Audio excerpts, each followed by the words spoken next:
Assalamualaikum warahmatullahi wabarakatuh.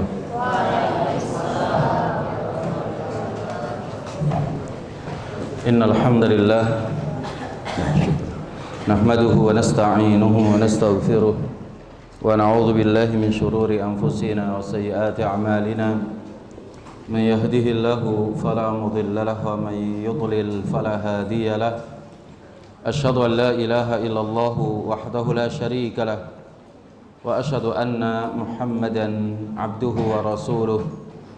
Allahumma salli wa sallim wa barik ala nabiyyina Muhammadin wa ala alihi wa sahbihi ajma'in. Ya ayyuhalladzina amanu taqullaha haqqa tuqatih wa la tamutunna illa wa antum muslimun.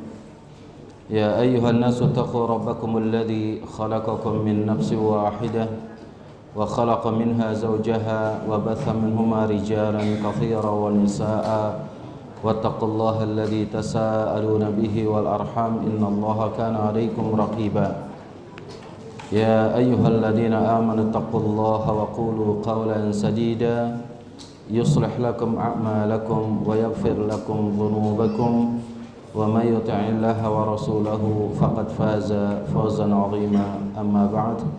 فإن أصدق الحديث كتاب الله وخير الهدي هدي محمد صلى الله عليه وآله وسلم وشر الأمور محدثاتها وكل محدثة بدعة وكل بدعة ضلالة وكل ضلالة في النار. إخوة الإيمان الطلبة والطالبات أعزني الله.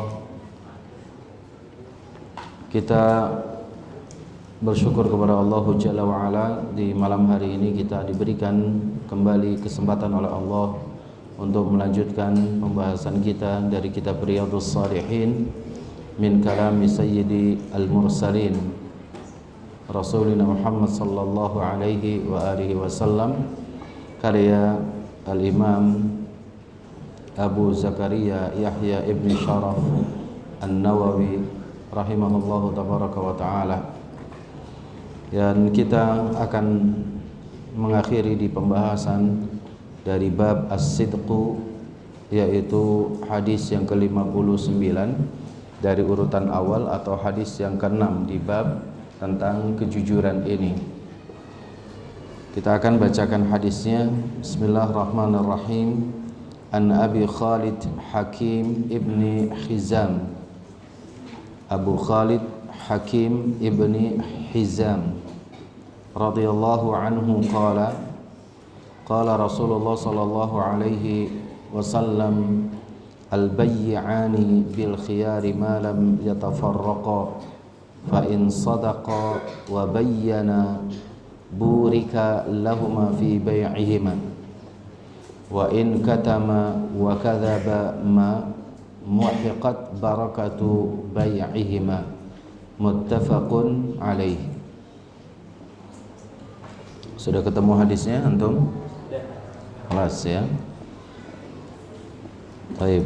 An Abi Khalidin Hakim ibni Hizam, dari Abu Khalid, ini kunyah dari sahabat yang mulia Hakim bin Hizam radhiyallahu anhu. Ia berkata, Rasulullah sallallahu alaihi wasallam bersabda, al-bayyi'ani. Al-bayyi'an, dua orang yang bertransaksi, penjual dan pembeli. Al-bayyi'ani itu adalah dua orang yang bertransaksi, yaitu penjual dan pembeli. Bil khiyari, diberikan pilihan. Al-bayyi'ani, dua orang bertransaksi ini bil khiyar, dengan memilih. Malam yatafarraqa, selama keduanya belum berpisah. Maksudnya di sini memilih apa? Memilih untuk lanjut jual belinya atau tidak jadi jual belinya. Jadi al-bayyi'ani bil khiyari ma lam yatafarraqa, dua orang yang bertransaksi, penjual maupun pembeli, diberikan ya kesempatan untuk memilih apakah lanjut atau tidak malam yatafarraqa, selama mereka belum berpisah. Artinya masih berada dalam satu majelis transaksi. Fa in sadaqa, apabila keduanya, pembeli dan penjual, ya, apabila keduanya jujur, wa bayyana, dan keduanya menjelaskan, penjual menjelaskan tentang barangnya dan pembeli jelas akan harganya, kan gitu. Jadi fa'in sadaqa, apabila keduanya jujur. Jujur dalam apa? Ya, jujur dalam masalah harga, jujur dalam masalah barang yang akan dijual. Jadi sedekah di sini dia jujur, orang yang mau menjual barangnya.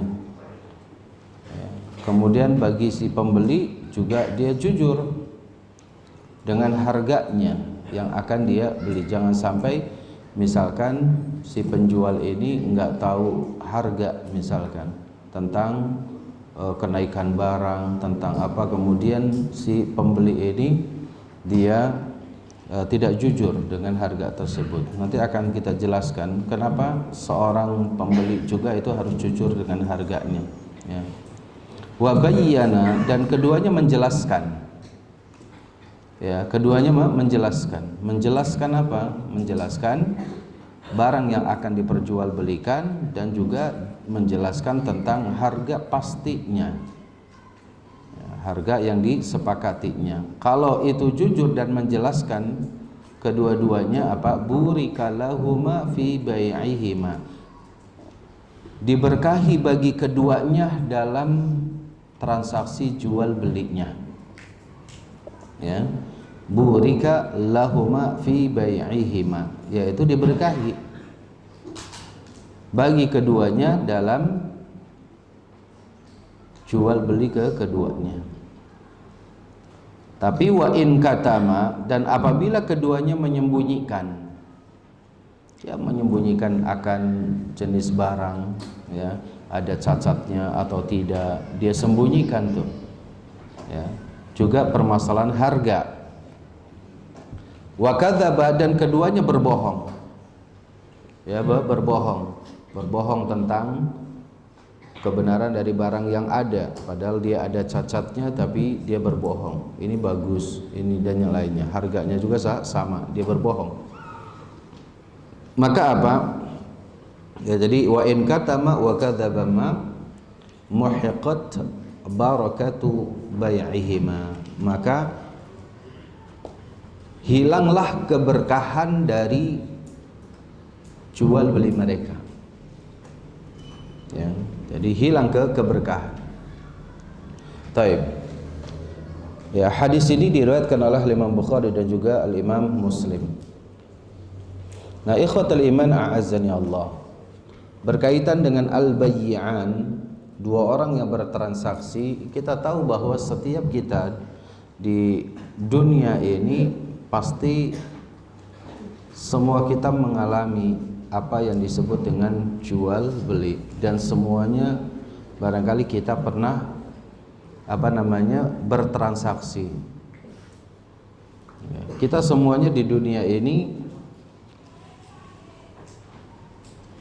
pernah melakukan yang namanya jual beli, apapun bentuknya.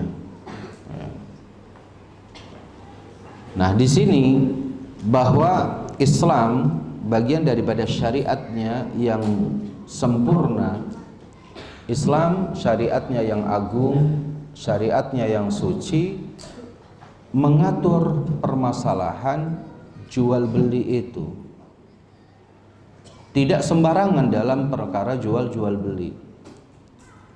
Bukan hanya sekedar bahwa saya belanja, ya, lalu kemudian saya jual barang ini dan saya dapat untung, selesai. Bukan itu sebenarnya dalam Islam itu. Kenapa?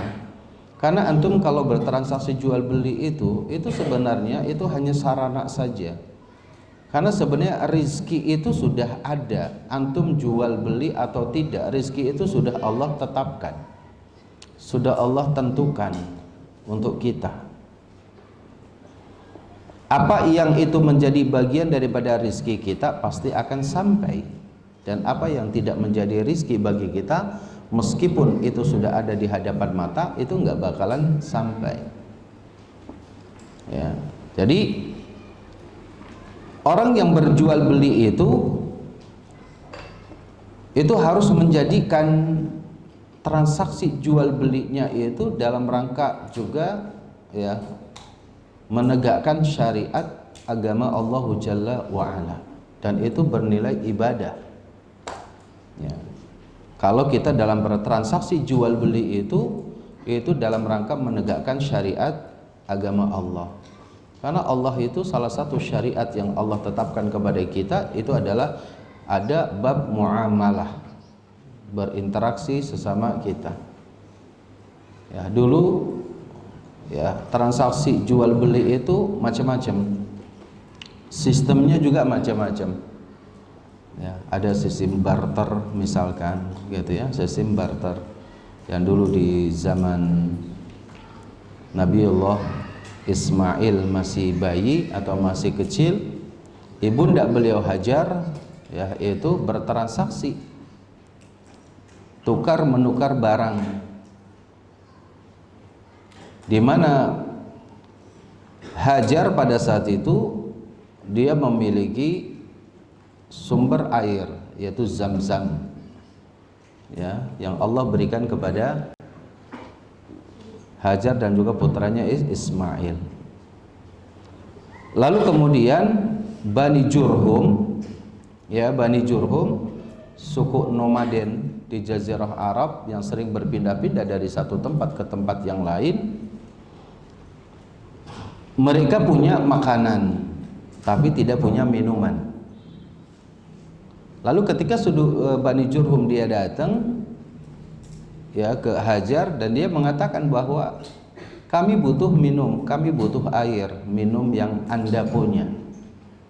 Kata Hajar, kami juga butuh makanan.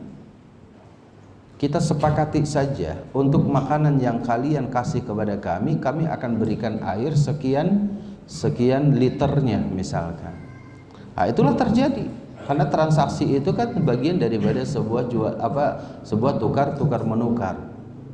Antum datang ke Indomaret, ada Indomie, ada Popmie, ada biskuit, ada apa saja di situ gitu ya. Apakah antum ngeliatin doang terus jadi milik antum? Kan enggak. Ya, antum pengen es krim di Hakumat, antum ngeliatin doang lalu es krimnya datang. Ya, langsung dilihatin jadi milik antum? Kan enggak. Harus ada ditukar. Alat tukarnya itu saat ini uang. Dulu pertama kali itu barang dengan barang gitu ya, air dengan makanan dan yang lainnya. Ini salah satu contoh.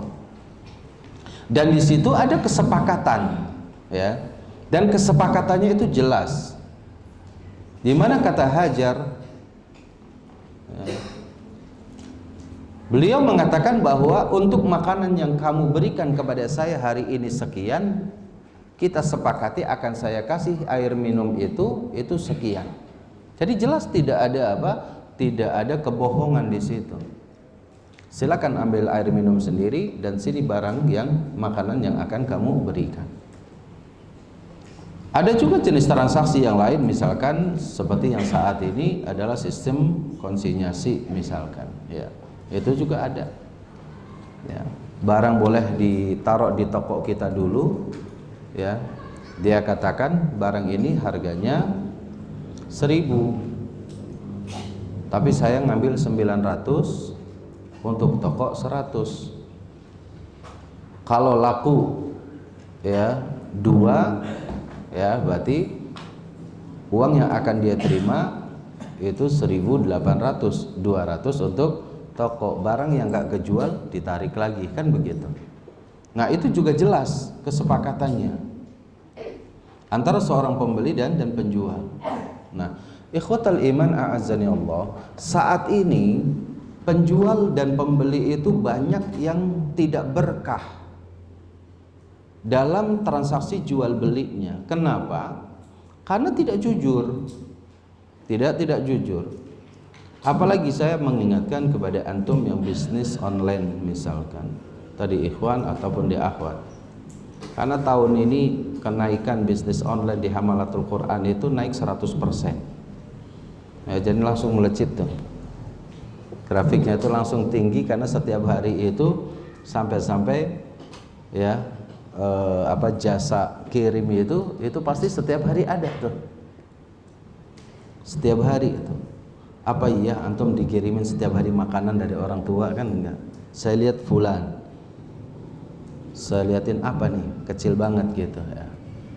Ya mungkin dia ada dari Shopee, ada dari segala macam gitu ya. Kan sekarang itu banyak. Ketika antum belanja barang itu lalu antum akan jual lagi, itu juga harus jelas transaksinya seperti apa. Betapa banyak yang jual beli kemudian melalui aplikasi yang enggak jelas, kemudian antum sudah kirim bayar uang terlebih dahulu, lalu kemudian barang setelah diterima oleh kita tidak sesuai dengan apa yang dia tawarkan, tapi dia ya sudah, kan Anda milihnya foto itu, kan begitu. Kan Anda sudah memilih, kan sudah saya sampaikan, nih barangnya miliknya ini, fotonya ini, warnanya ini.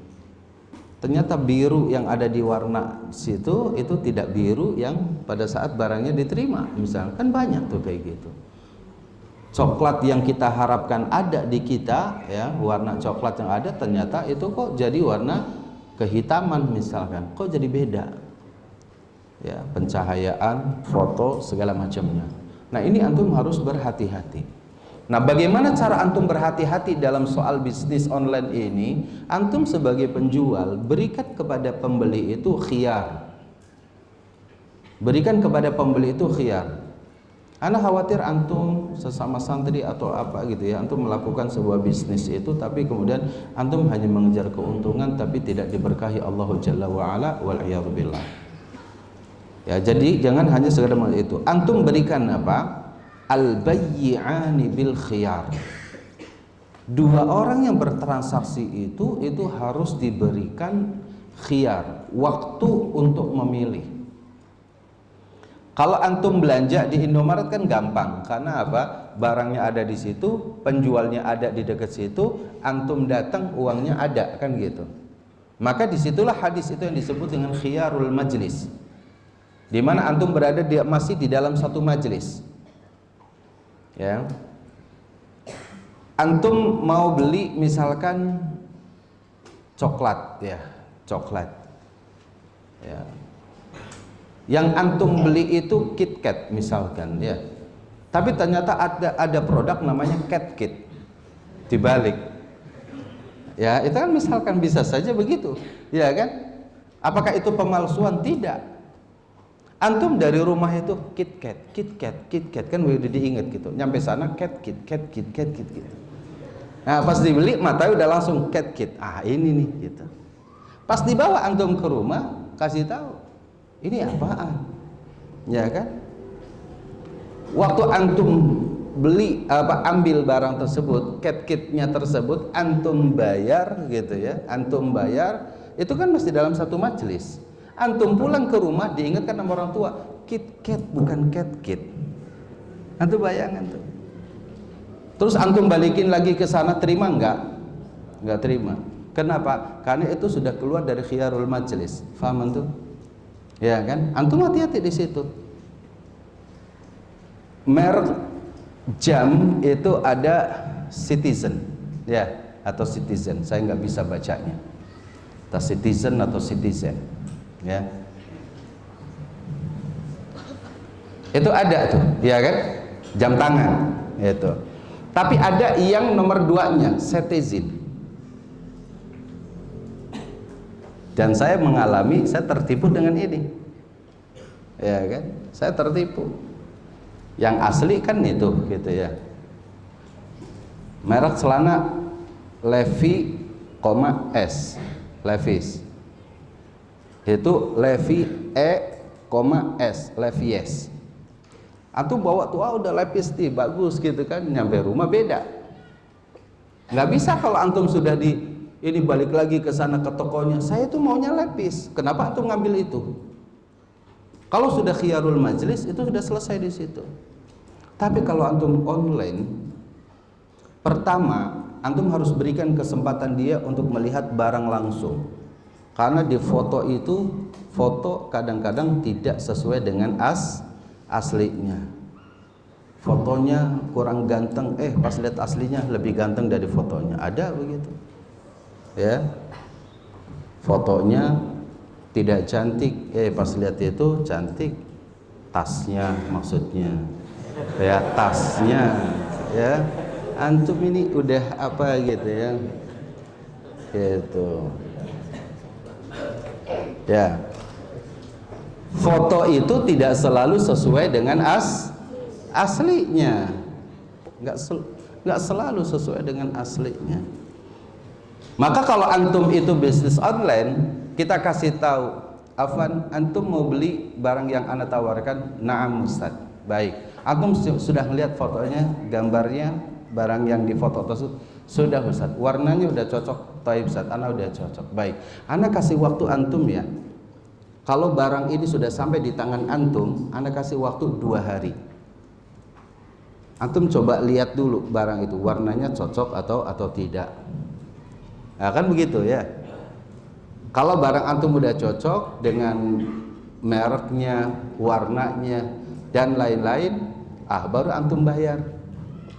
Atau boleh aja bayarnya duluan, tapi kalau tidak jadi antum wajib mengembalikan. Gitu. Nah, antum siap nggak tuh dalam bisnis online seperti itu? Ya kan? Kalau antum nggak siap, lihat itu, karena itu khiyar itu harus ada. Karena antum di sini, pembelinya di sana. Itu majelis pada saat itu sangat sulit. Ya, sehingga di sini harus berhati-hati. Jangan sampai kemudian ternyata tadi si pembeli barang yang kita tawarkan itu tidak sesuai dengan apa? Dengan yang dibayangkan oleh dia. Sehingga apa? Dia sudah beli itu akhirnya gerutu. Akhirnya dia marah. Akhirnya dia, kamu mempermainkan saya. Ya, mungkin handphone kamu waktu moto itu terang banget, handphonenya lagi bagus gitu. Ternyata pas nyampe di kita warnanya kayak gini gitu. Ya, nah ini harus berhati-hati. Ya. Cuman permasalahannya sekarang itu, kenapa orang yang bertransaksi jual beli itu baik pembeli maupun penjual itu kurang berkah, ya, kurang diberkahi, itu karena masing-masing ingin apa? Mengambil keuntungan, ya, mengambil keuntungan, tapi dia tidak mengindahkan sisi keberkahan. Yang penting barang kita itu terjual, kita dapat bayarannya, begitu. Itu jangan sampai seperti itu. Jadi di sini kalau antum dalam satu majelis, maka transaksi kata Rasul itu al-bayyi'ani bil khiyar ma lam yatafarraqa. Sebelum berpisah, transaksi itu harus diselesaikan dulu. Iya atau tidak, deal atau tidak dealnya di situ. Ya, harus jelas. Ya. Dan kalau misalkan kemudian tidak dalam satu majelis, karena berjauhan, hanya sekedar foto dan yang lain, tolong antum berikan waktu kepada yang bersangkutan. Ana kasih waktu ya, 2 hari setelah barang ini sampai di antum, tolong diperiksa barangnya. Ya, alhamdulillah beberapa ikhwan kita yang sering kita nasihati untuk transaksi, karena saat ini mau jual beli pakaian atau kain atau apa saja, jubah dan segala macam, itu banyak yang tidak sesuai. Ada yang misalkan kita beli jubah gitu ya, di sini pakai seperti ini, kemudian tapi di gambarnya ternyata ada mansetnya, tapi ternyata pas sudah dibuka di rumah gitu ya, tidak ada mansetnya. Apalagi ada yang orang penjual sekarang itu juga mereka ya pegang beli gitu, harus bayar gitu. Terus gimana kita? Seorang muslim tidak seperti itu.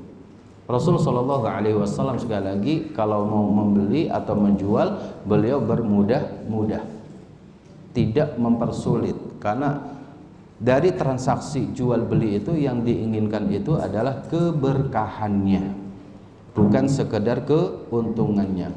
Bagaimana caranya berkah itu? Rasul memberikan satu solusi di sini. Fa in shadaqa, apabila keduanya jujur. Si pemilik barang yaitu penjual, dia mengatakan, anak jual ya motor ini seharga 10 juta.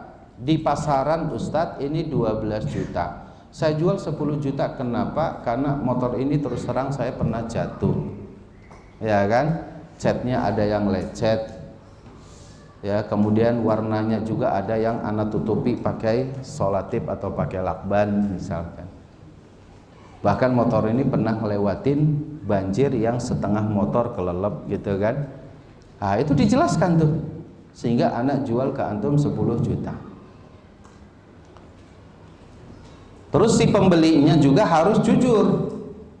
Mana ada motor kayak gini 10 juta. Kemarin ada tetangga saya nawarin kayak gini itu cuma 3 juta. Itu kan, cuma 3 nggak jujur tuh dia.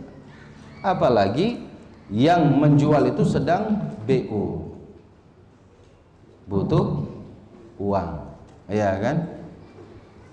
Karena merasa si penjual itu sedang butuh uang banget, maka apa? Kita betul-betul press harga tersebut.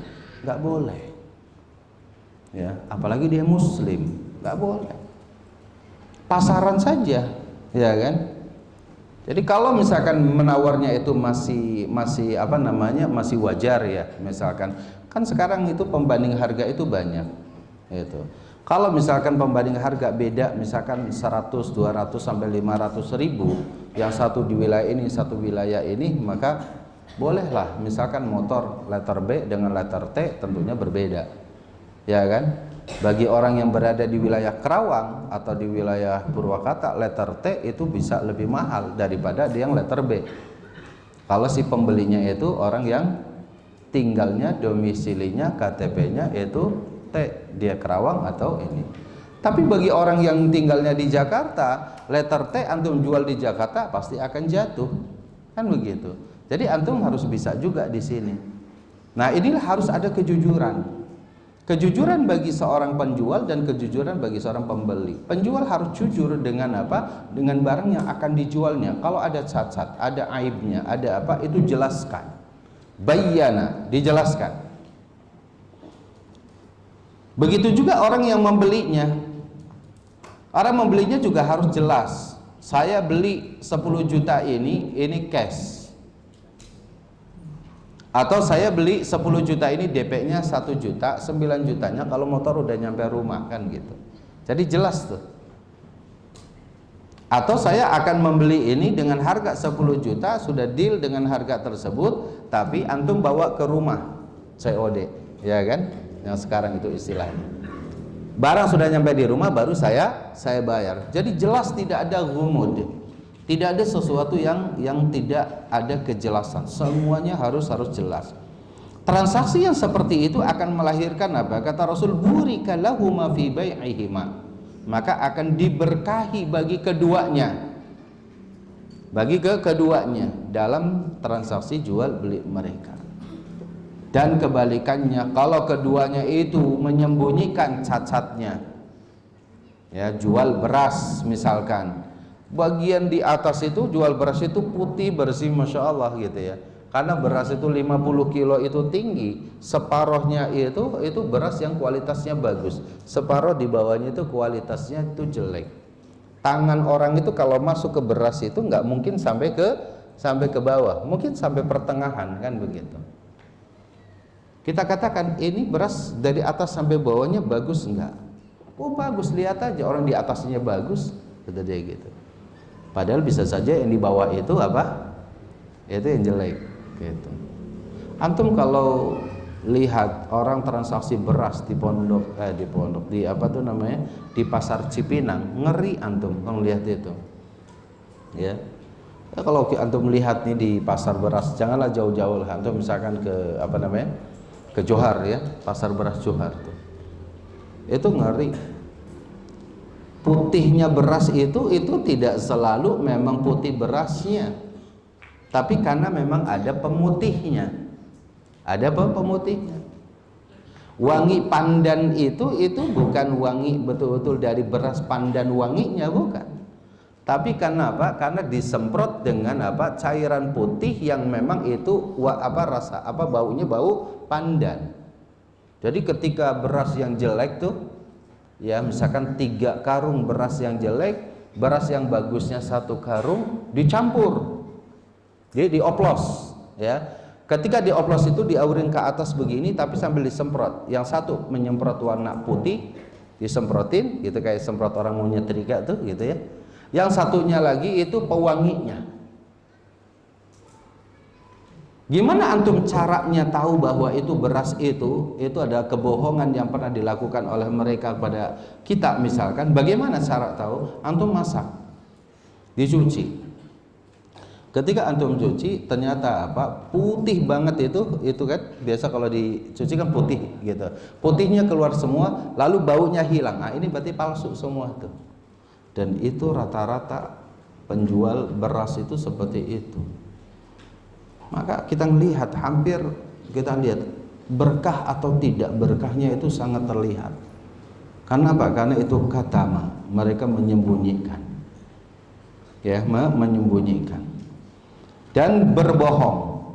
Nah, ini menyembunyikan aib, cacatnya barang, dan berbohong terhadap harga. Seperti tadi misalkan, si penjual juga bisa berbohong kepada si pembeli.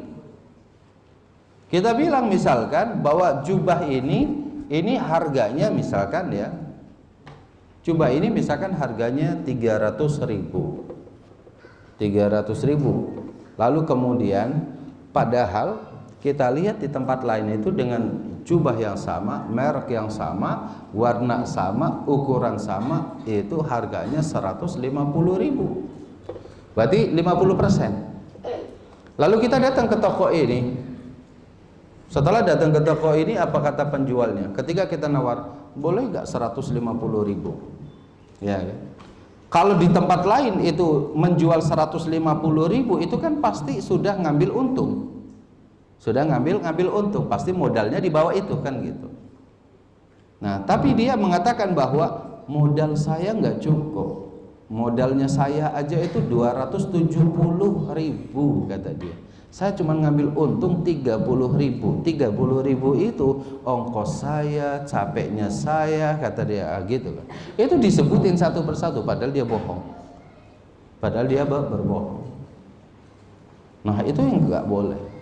Kenapa jualan dan dagangannya Rasul Shallallahu Alaihi Wasallam itu berkah sekali, gitu. Pada saat Rasulullah Shallallahu Alaihi Wasallam memperdagangkan ya barang-barang yang diperjualbelikan milik dari Khadijah sebelum beliau menikah dengan Khadijah. Yang sempat Ustaz ceritakan ketika perjalanan Rasul memperjualkan ya barang-barang milik Khadijah ke Syam, ya kan, ke negeri Syam. Dikatakan bahwa barang ini saya bawa ya, ini harganya sekian. Modalnya itu sekian, ongkosnya sekian, maka saya pengen ngambil keuntungan itu sekian. Boleh antum nawar. Atau misalkan modal barang itu sekian, ya, ongkosnya itu sekian, saya pengen dapat untung. Berapa antum mau ngasih keuntungan sama kita? Nah, kalau kayak gitu ada nggak sekarang tuh? Ya. Ada nggak orang mau kayak gitu tuh? Pertanyaannya tuh mau berkah atau enggak, kan begitu sebenarnya jawabannya. Kalau kita mau berkah, enggak ada ruginya. Antum beli 50.000, ya kan? Lalu kemudian antum hitung, misalkan ongkosnya itu 20.000, jadi itu 70.000. Karena capek minum es itu 10.000, ya kan? Nah, jadi berapa? 80.000. Kasih tahu, Anda jual barang ini modal Anda 50. Kemudian ongkos dari sana sini itu 20. Karena saya capek, saya lelah, saya 10.000 makan dan minum. Dan saya tentunya pengen dapat untung. Berapa antum akan kasih ke saya? Gitu. Nah, pembelinya juga kalau sudah ngomong begitu, itu kan pembelinya juga nggak boleh bohong. Ya kan? Ya udah saya beli di sana aja yang 50.000. Ya udah silahkan. Dan antum nggak perlu marah gitu kan. Karena dia datang ke sana sendiri itu ongkos. Ustadz praktekan itu ketika Ustadz menjual mushaf yang kecil, ya. Mushaf yang kecil. Kan di sini sulit tuh mushaf Madinah itu, ya kan? Bahkan kalau di internet itu mushaf Madinah itu macam-macam. Satu itu ada yang 300.000, ada yang 400 gitu. Kita dapati modal di sana itu berapa, kemudian kan kita ongkos juga ke sana ya. Ongkos ke sana itu kan juga ya tinggal dibagi aja. Misalnya kita berangkat umroh itu berapa gitu kan biayanya, kemudian dibagi sekian barang yang kita ini kan untuk modal ini berapa, layak nggak kalau kita jual misalkan, kalau modalnya 170.000 lalu kemudian kita jual misalkan 200.000 kan ngambil 30.000 mungkin masih wajar. Tapi kalau ngambilnya sampai 500.000 atau apa itu kan sudah tidak wajar. Nah di sini lihat juga jujur dalam soal harga ini juga adalah berkaitan dengan pasar. Jangan sampai kemudian kita juga merusak harga pasar yang telah ditetapkan ulil amri. Jadi itu salah satu bentuk keberkahan. Ya. Nah, ini poin yang hadis yang ke-6 atau hadis yang ke-59 berkaitan dengan apa? Keberkahan dalam berbisnis. Keberkahan dalam berbisnis itu modalnya dua, ya. Yang satu itu jujur, yang satunya itu menjelaskan. Yang satu itu jujur, yang satu menjelaskan. Poin yang keduanya itu adalah menjelaskan. Itu keberkahan dalam sebuah transaksi. Ya.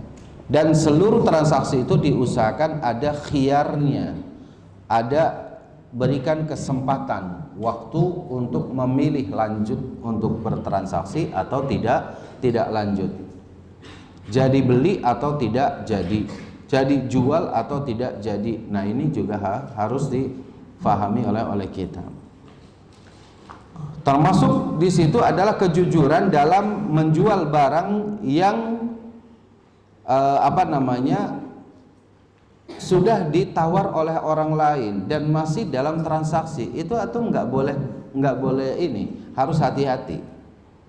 Ya, misalkan antum menawarkan misalkan handphone ke teman.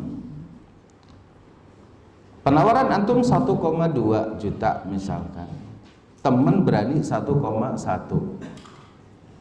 dan meminta waktu ya untuk apa, kata antum saya berikan waktu kepada saya ya yaitu 2 hari misalkan. Ya udah deal ya 1,1 itu saya, antum jual 1,2. Ya, bedanya berapa? 100 ya. Dalam waktu 2 hari itu antum bukan memasarkan ke yang lain untuk cari yang lebih apa? Yang lebih besar lagi. Kenapa? Karena barang itu sedang ditawar oleh orang lain, ya kan? Jadi kalau mau memasarkan kepada yang lain, tunggu ketika 2 hari tersebut. Kita katakan afwan, sepertinya anak nggak jadi, anak tetap pengen 1,2 gitu ya. Udah di situ selesai sampai 2 hari itu jadi atau nggak jadinya.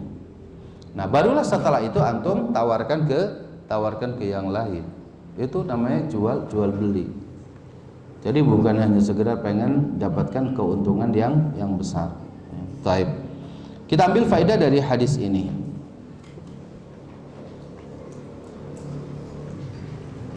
Yang pertama, hadis ini menunjukkan disyariatkannya bagi orang yang bertransaksi jual beli, ya disyariatkannya bagi orang yang bertransaksi jual beli, ya pembeli dan penjual maksudnya, untuk memberikan tenggang waktu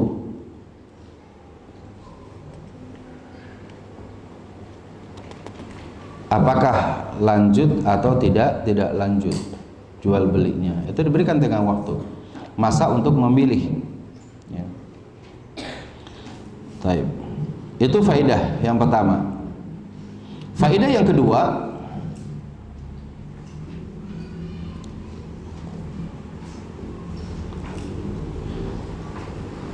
penjual wajib, sifatnya wajib. Ya, penjual ini wajib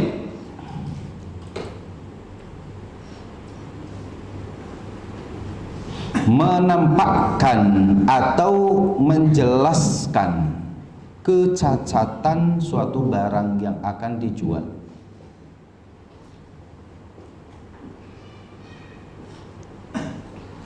Jadi kewajiban kita untuk menampakkan dan menjelaskan kecacatan suatu barang. Berarti kalau itu wajib, berarti haram menyembunyikannya, kan gitu ya. Kebalikannya berarti haram menyembunyikannya. Tadi menjelang sholat Isya, ada yang bertanya kepada saya melalui handphone, melalui telepon, Ustaz, saudara saya mau jual tanah. Di atas tanah saya itu ada kuburan orang tua saya dan saudara saya. Kalau saya jual tanah tersebut dan di situ difoto lalu ada kuburannya, orang itu pastinya tidak mau membeli, kan begitu. Boleh nggak Ustadz kuburannya ini saya ratakan dulu gitu. Saya ratakan dulu, nanti kemudian kalau sudah positif dia akan beli dan dia datang, lalu barulah kita akan sampaikan, ini ada kuburannya loh, tapi mau saya pindahkan. Tapi awalnya tidak dulu, ketika dipasarkan atau apa gitu ya, itu tidak dijelaskan. Maka saya sampaikan nggak boleh, karena itu bagian daripada kitman, menyembunyikan. Saya sampaikan, kenapa antum tidak gali saja sekarang, pindahkan kuburan orang tua antum, saudara antum, pindahkan ke pemakaman kaum muslimin sebelum tanah ini dipasarkan. Bukankah itu akan lebih nyaman bagi antum, ya kan? Jadi dipindahkan, dan itu memang disyariatkan memindahkan kuburan, ya, yang tadinya itu di samping rumah gitu ya, dan sunnahnya kan adalah di pemakaman kaum muslimin. Nah, itu dipindahkan kuburan tersebut ke pemakaman kaum muslimin, barulah kemudian tanah itu saya sampaikan itu dipasarkan, kan sudah nyaman. Jadi bukan diratakan gitu ya, kuburan diratakan dulu, itu nanti kalau dia mengunjungi ke situ diinjak-injak gimana, kan nggak boleh. Ya, duduk di atas kuburan aja nggak boleh, apalagi menginjak kuburan. Nah, itu bagian daripada apa? Kitman, menyembunyikan apa yang akan kalau dari satu sisi barang itu ada aibnya atau cacatnya disembunyikan, maka nggak boleh. Kemudian yang ketiga,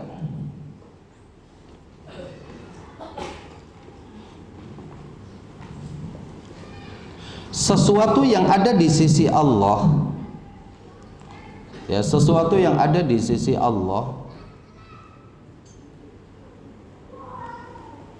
tidak akan pernah kita dapatkan kecuali, ya, faedahnya harus dicatat ya, mantul, biar ingat hadisnya.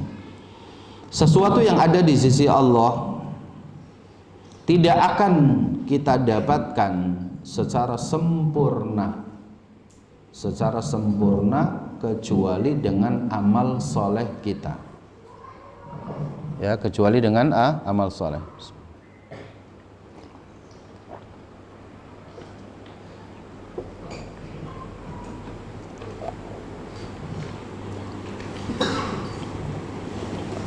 Dan hal ini pernah disampaikan bahwa, ya, tidak ada rezeki yang kita ambil dari Allah Subhanahu wa taala bidzambin tusibuhu, gitu ya, dengan kemaksiatan dengan dosa yang kamu lakukan. Tidak bisa kita mengambil rezeki dari Allah dengan dosa yang kita perbuat. Poin yang terakhir faedahnya adalah apa? Kejujuran dalam jual beli Ya, kejujuran dalam bertransaksi atau dalam jual beli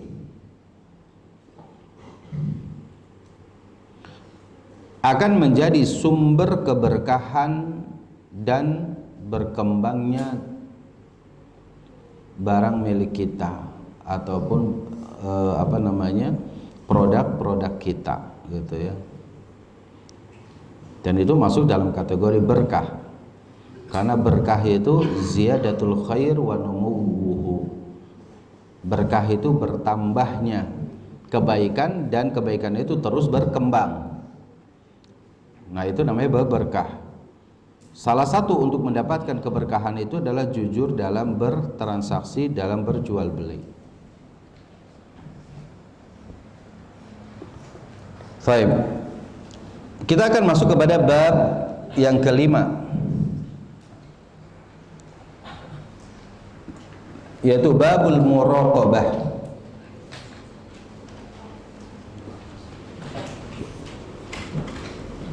Bab al-muraqabah.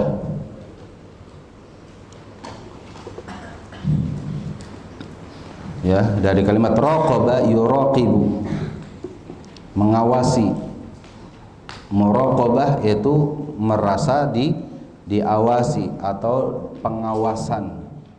Muraqabatullah artinya pengawasan Allah. Kita merasa diawasi oleh Allah Azza wa Jalla. Al-muraqabah.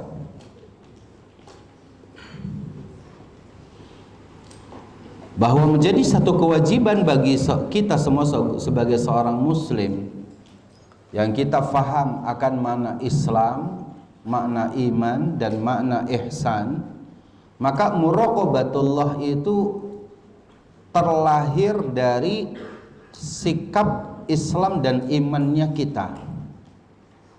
Maka derajat ihsan itu adalah derajat yang paling tinggi dari maratibuddin, kan gitu. Dari urutan kita beragama.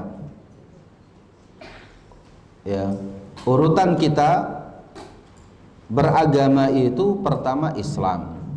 Antum menjadi seorang muslim.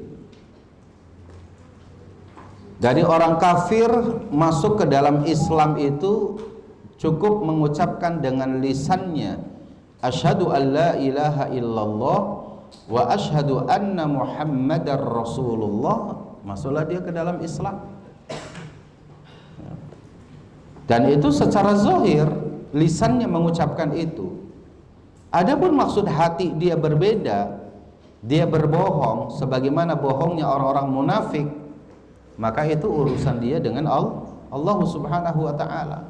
Karena tidak mungkin kita untuk mengorek hati seseorang. Itu Islam, mengucapkan asyhadu an la ilaha illallah wa asyhadu anna muhammadan rasulullah. Tapi apakah menjadi seorang muslim cukup puas dengan Islamnya saja? Tidak. Dia harus apa? Harus terus meningkatkan dirinya, menaiki tangga beragamanya dia yang kedua, yaitu iman. Untuk sampai kepada iman itu antum ya arkanul Islamnya dipenuhi. Salat, ya kan? Zakat, saum, haji gitu. Barulah kemudian antum akan ya terus meningkat. Karena tidaklah kita salat yang berkualitas kecuali salat antum didasari juga dengan keimanan kepada Allah.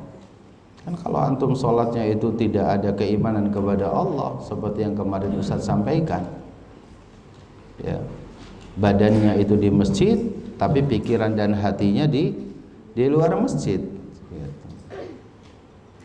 Nah, itu yang kualitas keimanan kita kurang. Nah, kualitas keimanan ini akan terus semakin naik dengan ketaatan kita. Dan itu akan sampai kepada derajat beragama yang ketiga, yaitu ihsan. Dan ihsan itulah muraqabah namanya, ya. Ihsan itu juga hakikat dari muraqabah. Sikap merasa diawasi oleh Allah Azza wa Jalla. An ta'budallaha ka'annaka tarahu fa in lam takun tarahu fa innahu yaraka. Engkau beribadah kepada Allah seakan-akan engkau melihat Allah. Kalaulah engkau belum mampu seperti itu, masuk ihsan derajat yang keduanya. Engkau merasa diawasi oleh Allah, kan gitu. Jadi ihsan itu punya dua tingkatan. Tingkatan yang pertama itu tingkatan yang tinggi, martabah aliyah. Engkau beribadah kepada Allah itu seakan-akan engkau melihat Allah. Artinya apa? Khudurul qalb, hatinya itu hadir, kekhusyuannya itu nampak jelas di situ, gitu ya. Itu adalah apa? Ihsan pada derajat yang tinggi. Kalau tidak itu belum mampu, kalau hal itu kita belum sampai kepada derajat itu, maka kata Rasul, fa illam takun tarahu fa innahu yaraka. Antum merasa bahwa antum sedang sholat diawasi oleh Allah, itu sudah ihsan. Tapi ihsan pada derajat yang kedua. Jadi merasa diawasi oleh Allah itulah sikap muraqabah. Dan bagi seorang muslim, bahwa dalam kesehariannya dia merasa dimuraqabah oleh Allah Jalla wa'ala, itu ada perkara yang sangat penting, yang wajib terus untuk menghiasi dirinya dengan sikap merasa diawasi oleh Allah. Nah, dalam bab ini Al-Imam An-Nawawi membawakan firman Allah Jalla wa'ala dalam surah Asy-Syu'ara ayat 218 dan juga ayat 219. Ya, ketika Allah Subhanahu wa taala berfirman, alladzi yaraka hina taqum, ya, wa taqallubaka fis sajidin innahu was-sami'ul alim, pada ayat yang ke-220-nya. Yaitu Allah Subhanahu wa taala yang melihatmu ketika kamu berdiri. Ketika kita sholat berdiri, Allahu Akbar, Allah melihat kita, ya kan? Ada santri yang sholat itu dia menunggu bacaan imamnya satu ayat lagi, kira-kira mau kembali lagi ke nada bayati, turun karena mau rukuk tuh. Kan nadanya bisa terlihat ya, gitu. Misalkan imam membaca surat yang antum sendiri sudah tahu suratnya bahwa ini akan berakhir di ayat tersebut, ya. Maka antum baru masuk ke dalam saf, Allahu Akbar, karena satu ayat lagi mau ruku. Itu ada begitu, ya. Jadi kalau sudah masuk mau ke walam yakul lahu kufuwan ahad, masuk saf langsung Allahu Akbar. Ya, tapi kalau baru amma yatasaalun, wudu lama banget ya. Kita udah tahu, kita liatin terus gitu ya. Jangan dikira Ustaz nggak ngeliatin. Kadang-kadang kita lihat belakang ini gitu orang. Ya. Baca amma yatasaalun gitu ya. Sampai kemudian innalil muttaqina mafaza, jalan pelan. Gitu kan? Baru mau ayat terakhir langsung masuk ke dalam masjid, Allahu Akbar. Nah, gitu. Mestinya itu rakaat keduanya harus dibaca lagi 1 juz Al-Baqarah tuh. Ya, biar dia nggak keluar tuh. Ini jangan begitu. Itu berarti kita kurang di muraqabah. Allah itu melihat kita ketika kita berdiri lagi sholat. Alladzi yaraka hina taqum. Ya. Wa taqallubaka fis sajidin. Ketika antum dari berdiri Allahu Akbar kemudian sampai antum ruku, Allah tahu ruku kamu. Allah tahu rukunya antum itu ngelihat ke kuku di jempol antum, atau mata antum melihatnya ke tempat sujud, atau melihatnya antum itu ke berapa nyamuk yang ada di kaki, ya kan? Atau misalnya Allah mengetahui bahwa antum melihatnya ke sarung teman antum yang di depannya Samarinda, ya kan? Gajah duduk.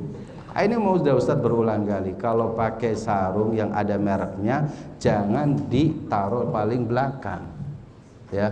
Mereknya itu jangan taruh di belakang, taruhnya di depan. Itu ganggu antum, dosa kalau itu nanti, ya. Karena kan kita kita itu suruh sholat itu ngelihatnya ke tempat Sujud, tempat sujud itu dengan sarung antum di depan itu. Gajah duduk, mana gajahnya duduk? Ya kan?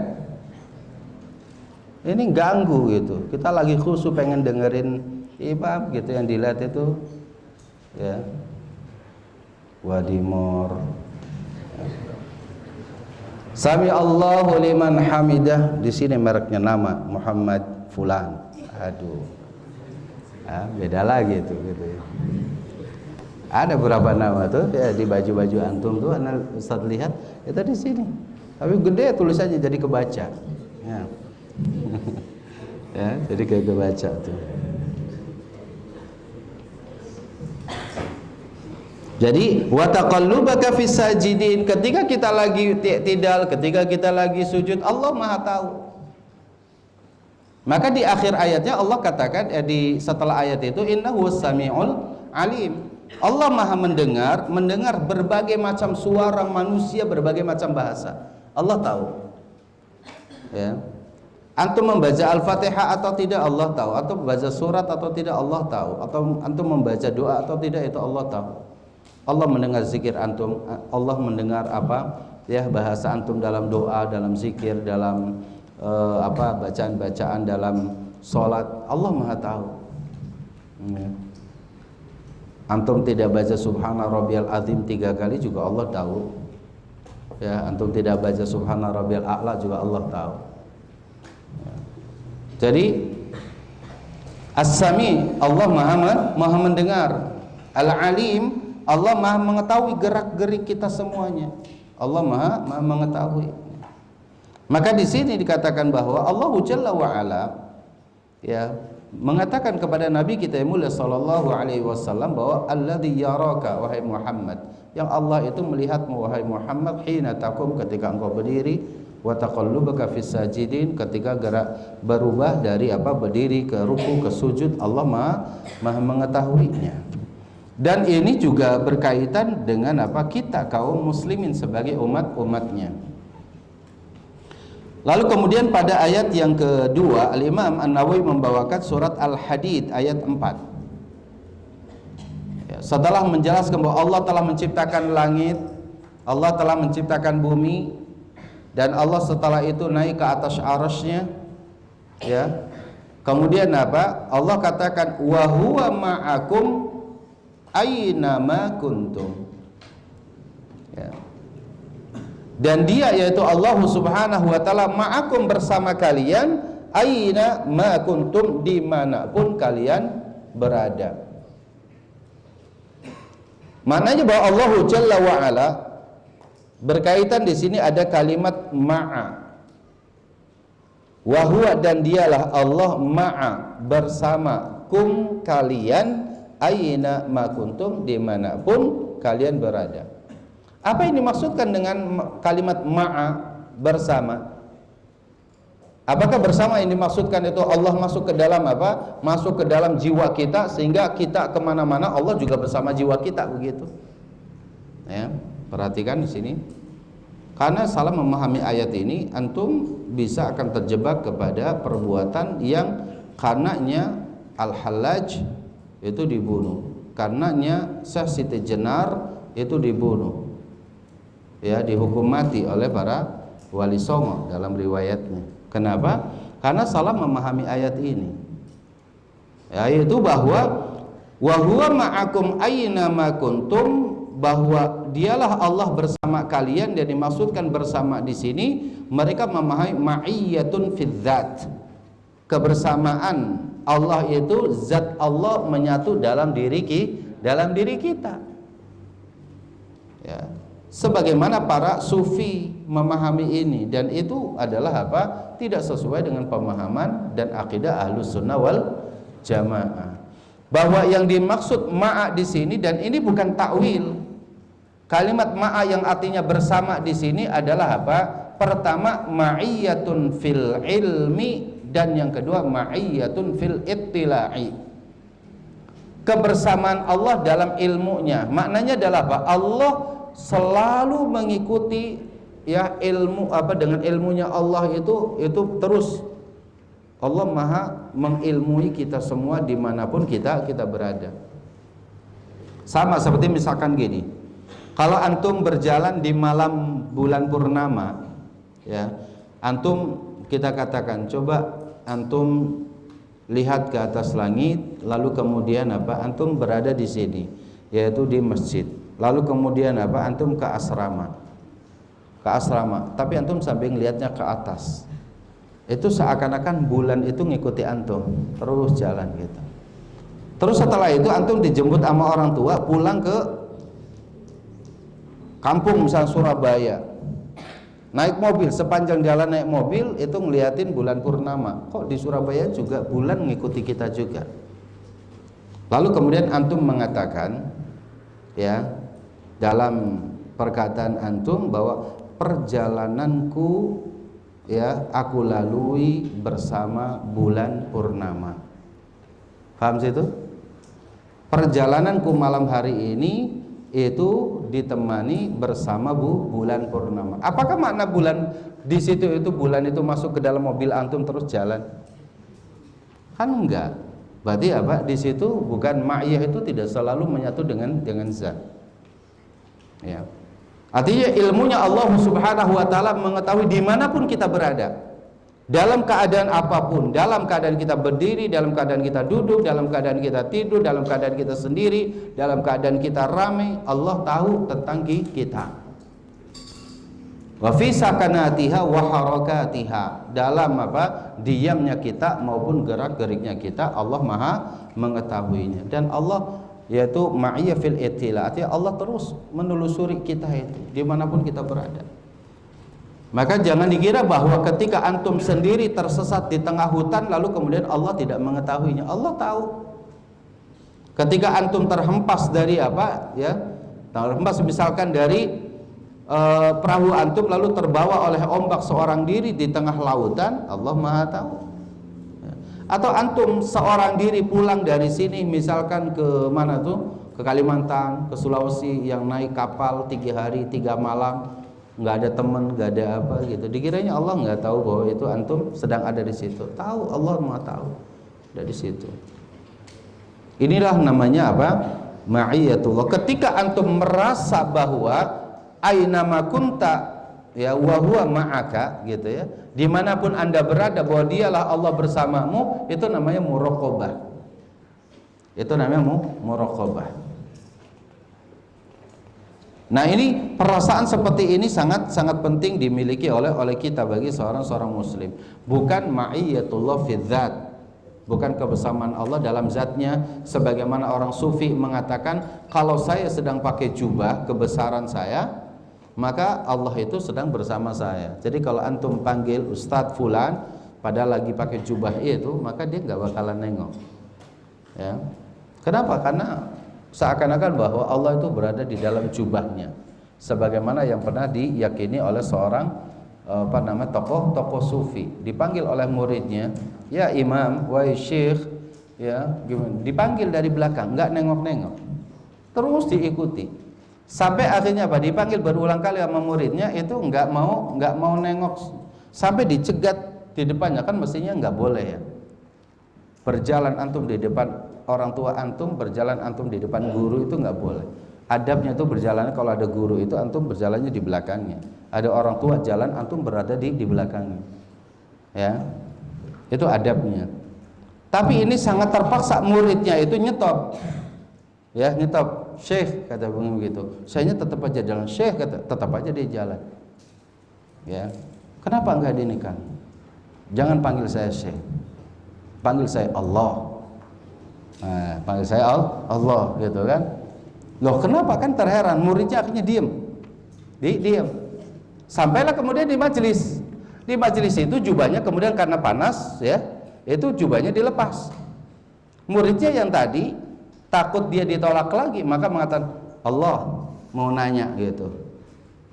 Jangan Allah, saya Syekh. Ini gimana sih? Mana yang benar? Tadi kata surah Allah, tapi sekarang Syekh. Ya kan jubahnya dilepas. Nah, itulah sufi. Ya. Sudah nggak benar, sudah tidak menggunakan rasio akal sehatnya, sudah tidak berdasarkan dalil dan lain-lainnya. Ya. Sampai kemudian bagi orang sufi menari-nari di masjid itu seperti ya tarian Jalaluddin Rumi itu satu hal yang biasa. Ya. Memang mereka seperti itu. Ibadahnya bukan kayak ibadah kita sholat apa, dia menari-nari terus putar-putar gitu ya. Semakin putarannya dia kencang gitu ya, nah itu semakin hebat, semakin khusyuk dia. Ya. Nah itulah sebagai daripada kesesatan-kesesatan yang banyak dilakukan oleh tokoh-tokoh sufi. Dan pada akhirnya kemudian sampai meyakini ma'iyatullah itu dalam zatnya, Allah menyatu dalam zatnya bersama manusia. Itulah yang kemudian disebut dalam akidah yang sesat itu disebut akidah manunggal ing kaula Gusti kalau di Jawa. Ya, manunggal ing kaula Gusti. Maksudnya dapat menyatu dalam apa? Dalam zatnya Allah Jalla wa ala. Ini sesat. Atau al-hulul. Ya, atau wihdatul wujud dalam bahasa Arabnya. Akidah sufi salah satunya adalah wahdatul wujud. Dia mempercayai bahwa pada tingkatan tertentu imam mereka itu menyatu dengan Tuhan. Jadi kalau dipanggil namanya nggak bakalan nengok karena sedang apa? Menyatu dengan Tuhan. Nah, ini kenapa demikian? Karena salah memahami kalimat ma'a. Ya, salah memahami wa huwa ma'akum aynama kuntum. Yang benar bahwa kalimat ma'akum ini adalah ilmunya Allah, itu semuanya meliputi kita semuanya. Allah itu maha tahu dimanapun kita berada. Kemudian pada ayat berikutnya surah Ali Imran ayat 5 dan juga surat Al-Fajr ayat 14 dan surat Ghafir ayat 19, insyaallah tabaraka wa taala akan kita bahas pada kesempatan yang akan datang. Ya, bagaimana muraqabatullah, sikap muraqabah ini penting bagi kita sebagai seorang muslim. Ya, karena kalau kita memiliki ya akhlak muraqabatullah ini kita akan menjadi orang yang insyaallah benar-benar diberkahi Allah Subhanahu wa taala. Ya, baik. Satu hadis dan dua ayat yang kita bahas, satu hadis di akhir surat As-Sidq dan juga dua ayat yang kita bahas dalam bab muraqabah, semoga hal ini bermanfaat. Jika ada yang mau soal dan jawab masih ada waktu. Silakan. Baik.